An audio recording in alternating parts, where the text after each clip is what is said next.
Saudi Arabia's Crown Prince, Mohammed bin Salman, says he recognizes Israel's right to exist and that he has no religious objection to the nation of Israel. MBS, as he is popularly known, even said Saudi Arabia has no problem with Jews. He made those historic comments in the new interview with The Atlantic magazine. MBS said, though, that Israel must exist peacefully side by side with a Palestinian nation.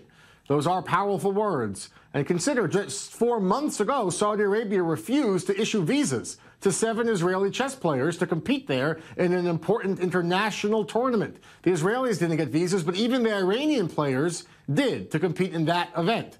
Back in the studio with our Mohammed Al-Kassim. Mohammed, words are one thing, actions are another. These two nations, Israel and Riyadh, do not have diplomatic ties. Despite the nice rhetoric in that interview, will that change sooner rather than later? I agree, and I think we normally say actions are louder than words. I think it's the other way around now. Words are very loud.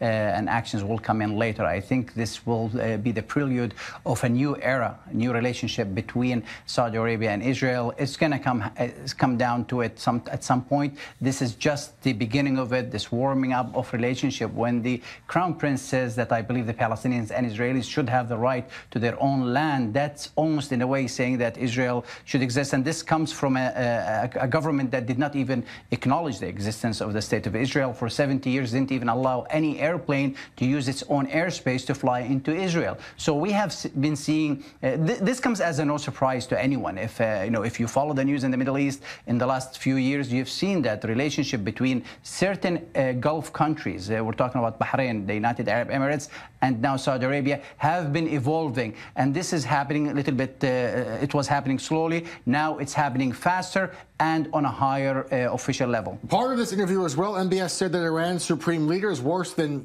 Hitler, who wants world conquest, and the world needs to wake up and notice it. Behind those words, is it really just opposed to the Iranian regime? Or there's some questions, some criticism. He's really opposed to Shiite Muslims in general, doesn't believe that they're on equal footing, doesn't want to give them equal rights. How much of it is against the Iranian regime, and really how much of it is an Islam power struggle? He denies in the same interview that Saudi Arabia is against Shiites, saying that there are Saudi Shiites. However, it's evident that there is a hatred, a level of hatred that did not exist, at least publicly, between Riyadh and Tehran. And for him to keep on calling the supreme leader of Iran, this is the highest level, official level and religious level in Iran, Ali Khamenei, to keep calling him the Hitler of the Middle East, or even worse than Hitler himself, it's unbelievable. And I think he's picking a fight with the Iranians, trying to intimidate them. And also, I don't think that he would be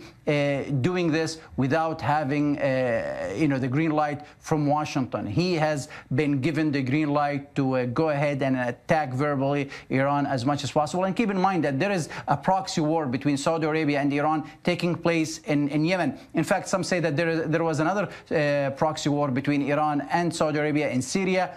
There, Saudi Arabia lost.